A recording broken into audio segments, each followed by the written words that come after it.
The multi-billion-dollar corporations may be the companies raking in the most noticeable money, making the most splash, but it's the small businesses all across the country that are the heart of the economy and keep especially the middle class alive and thriving. What does it take to start a small business or to operate one successfully? Well, I don't have time to answer all of those questions, but I did meet someone who can point you in all the right directions. I'm Brian Johnson, and this is Nobody You Know.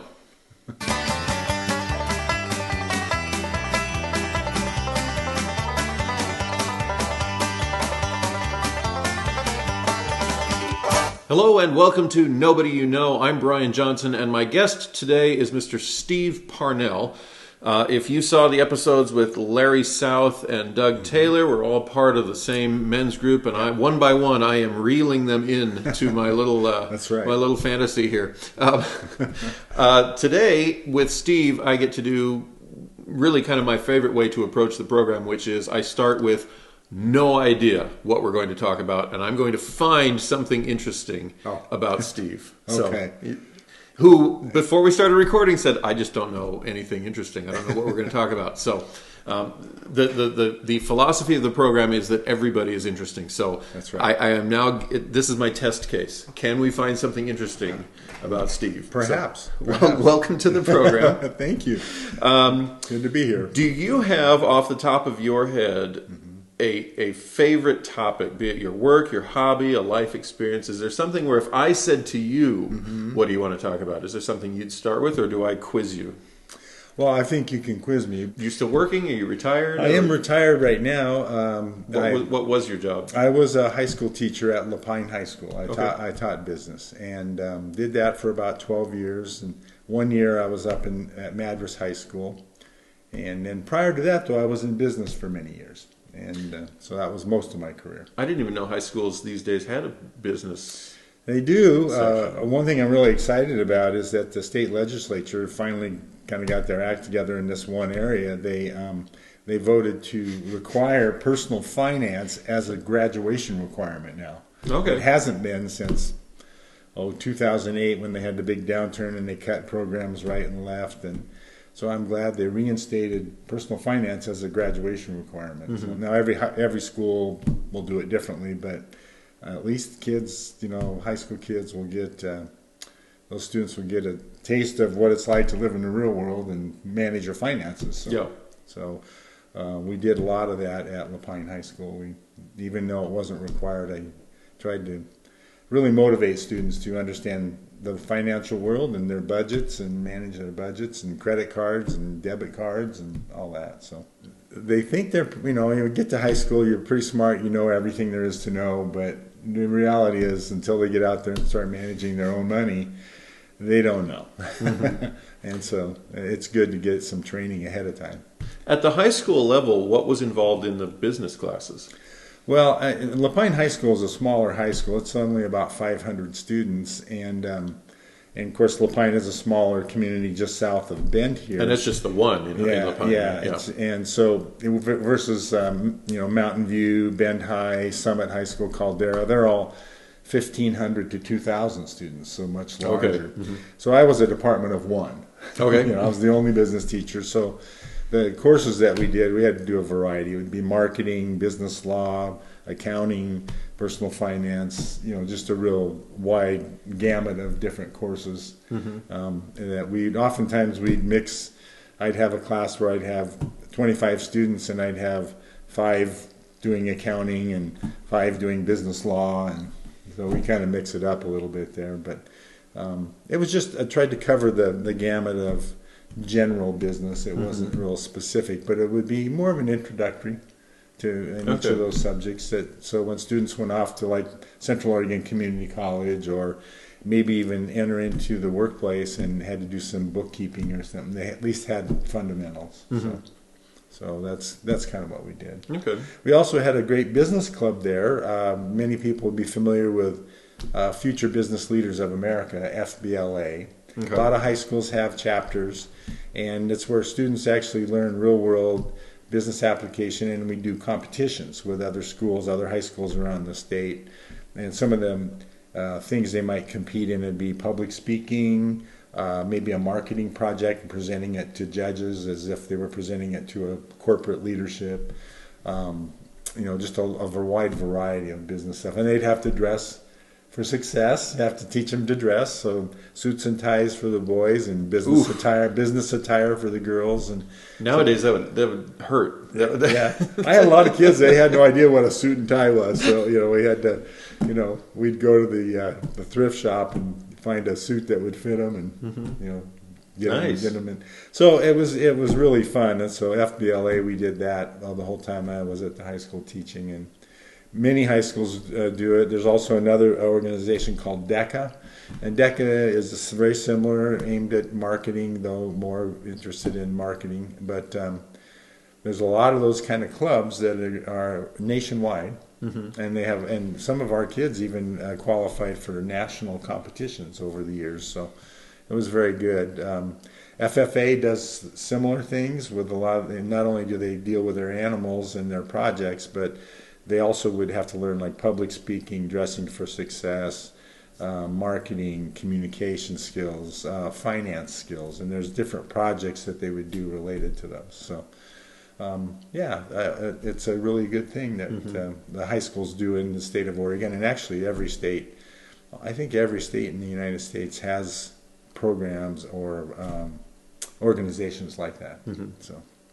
But you say Oregon just very recently actually made personal finance a requirement. Right. It was for many years. Personal finance came and went. The course of personal finance, it was a requirement for many years, and then around 2008 or ish, I can't remember the exact date, but they had the downturn. A lot of programs got cut, especially our career.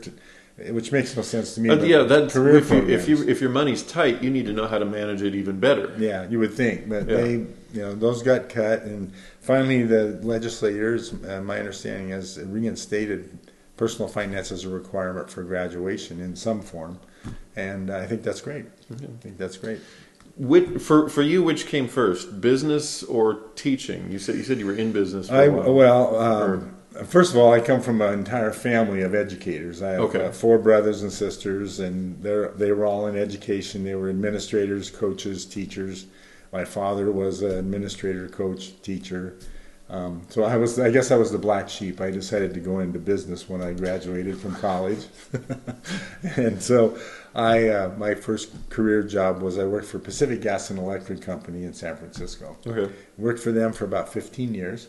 And I worked in engineering and construction, and we built geothermal power plants, nuclear power plants, transmission lines, substations, gas transmission, electric transmission, you name it. In the electric and gas and water, we managed all those utilities, and I was in the division that managed the construction, either built it or managed the contracts with the contractors to build it. I had an opportunity to leave Pacific Gas Electric Company and go to work for a company here in Central Oregon in Bend. It was called Orcom Solutions, and for them I was a project manager, and it was a company that developed software for gas, water, and electric companies around the world, primarily billing and customer care systems.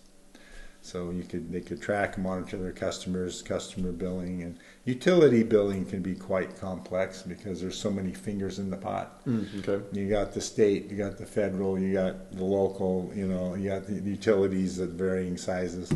And so there's rates involved in all of them and how they calculate them, and then you get the public utilities commissions involved. And I do know on my my internet bill has about 20 different minor little fees, 30 cents here, 50 cents there a month, and they all add up. That's true. That's true. So I did that, but that's what in 1994 we moved to Bend and finally got back to Oregon. And my 3 sons were all in Pilot Butte Middle School and then graduated from Mountain View High School. And but I was a project manager for that company, and then later I worked for them until 2004 or so, 2003, 2004, and they got sold. I don't know if anybody out there remembers Ross Perot. Yeah, he ran for president way back. Was a businessman out of Texas. Yeah. Anyway, his company bought the company I worked for in Bend, and about 60 of us got laid off. And it was at that time, it was like, I don't really want to leave Central Oregon. Pretty great place to live. And so it was make a career change. And that's when I went into teaching. Figured I'd follow the family practice, you know. And did that require then going to college, getting certification and all that? Yeah, it did. I just had a bachelor's degree, and so I had to get a master's in order to teach in the state of Oregon at high school level. For your teaching career, did you actually study business in getting your master's, or did you just draw on what sounds like a lifetime of all these little jobs? I just drew on a lifetime.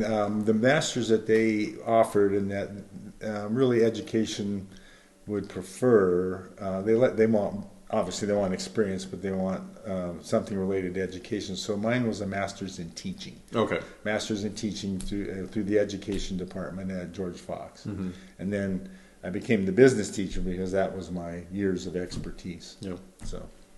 So you didn't have any formal training in business. You just had my bachelor's degree. Your bachelor, okay. My bachelor's degree was in business administration. Okay. But I think universities as well as high schools should require not only personal finance, but at least a business 101. There's an awful lot of students out there that are going to college trying to figure out how to finance their way, trying to figure out how to make their way in the world, and they still don't have basic financial skills. That's why you'll see a lot of credit card companies offer a student a Visa card or a MasterCard, but the limit is $500. Yeah. Because they'll just blow through that in a weekend and say, "Oh, you mean I got to pay it back?" I have the basics. I can do a family, but when I tried to, I'm now admitting on camera that I tried to do video production as a home business, as a freelance sole proprietor. Yeah. Because I love making video productions and films. Yeah. I could do that part. Right. Balancing 5 different clients, getting the scheduling and making sure I had the money and collecting the money and just all that. It's just right. Yeah. Well, and right by me. And the thing is, you don't be too hard on yourself because you're not alone. So many people don't know anything about business or finance, and I still have a lot to learn even with my years of experience. There's always something new. And one thing I think is a really great program, and I'll do a little plug for Central Oregon Community Colleges, has a small business they're linked to the Small Business Administration, the federal, but they have a small business administration program where a lot of local business owners, small business owners, can go get connected, get training, get skilled, and they can. They also do some advisory to them, like you maybe need to manage your books a little bit differently, or maybe this is a marketing scheme you should look at. And Central Oregon Community College Small Business Group does a pretty good job of that. Is it safe to assume that, like, if somebody's watching this in Tennessee, that they can find someone nearby too? Yeah, almost every community colleges, they're great about it, has some form of that, a small business development group. Okay. Because there's so many small businesses around the country that need some support, and where do they go get that? And they don't have a lot of money to spend on it, so usually they're not very expensive or oftentimes free. And you just have to go take the classes and get the advice and try to apply it to your business. So that's a good program. The other one is economic development. We have it here in Central Oregon, but almost every city of any size in the nation has an Office of Economic Development. And they're all about helping businesses grow, helping businesses develop. Maybe they're trying to move to a new facility. They don't have a lot of money. What's available to me out there. So there's a lot of things like that really people just don't know about, but it's available to them. Do you know personally of people who went through your classes who now run successful businesses? Yeah. Cool. This is just a brief story. Of course, La Pine is pretty rural, and a lot of rancher kids and kids who live out out and about, and in that south end of Deschutes County, even north part of Klamath County. And I had one student that was he was a rancher's kid. They raised hay out in Christmas Valley, and he was just an average student, not anything spectacular. He was surviving high school, he wasn't too motivated about grades, but good guy. And it was about 3 years after he graduated, so he must have been 20, maybe 21. And he just showed up at school one day, came into my classroom, and he said, "Hey, Mr. Parnell." And I go, "Hey, how are you doing?" I won't use his name, but I go, "Hey, how you doing?" And he goes, "Oh, I just want to come back and tell you, my favorite classes at Lapine High School was your business classes. Nice. And I learned so much, and you always challenged us. You always challenged us to go out and start our own business. Give it a shot." I would always ask him these question, how old do you have to be to start a business? And the kids would go, 25, 30, 45. And I'd say, no, you can start it at 5 years old. And there's a story about a little girl who started a lemonade stand as a fundraiser for her friend that had cancer. And now that's grown into a nationwide lemonade business. And she was 5 years old. Mm-hmm. And of course, her parents helped her. But, she had the vision and the dream as a little child. So I always would share that with my classes, and so he grabbed onto that message, and I said, "Well, what are you doing?" He says, "Well, I started my own business like you recommended." And I go, "Wow, what are you doing?" He says, "I bought a big truck. My dad was helping me out, but I bought a big truck, and I'm a hay hauler, and I haul hay 4 or 5 days a week to Albany to a big feedlot over there." And he says, "I'm making a good living. I'm thinking about buying another truck." And he says, "It started here at Lapine High School." So that made you kind of proud. Had that good feeling that, wow, somebody actually listened to me. We've been talking today with Steve Parnell, and I learned quite a lot about a business career. There you go. And you reminded me just how much I don't know about business. So I don't know, maybe I'll stop by for some informational conversations. I'll help you if I can, but what you might want to do is go on to the Central Oregon Community College website, look up their small business development group, give them a call or send them an email, and they can kind of connect you with, they're not, when they say classes, they're not hard things, but they give you some good advice, some consulting, and help you kind of manage what you got going, and it's a good program. Okay, duly noted. Well, if you enjoyed today's program, make sure you click let me get this right, I'm not a techie.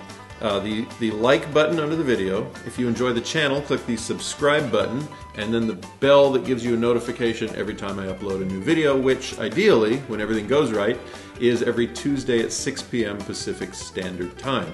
If you'd like to be on Nobody You Know, go ahead and drop me an email at 10thandfur@outlook.com. If you think there's nothing interesting about you, you're the person I want on the show, because I know we can find something. I was interested here. This will interest some people. And it's not about every episode interesting every person. It's about all of us together realizing that everyone is interesting, and you don't have to be famous to be fascinating. Thank you, Steve, for joining us. I'm Brian Johnson. This is Nobody You Know, only now you do.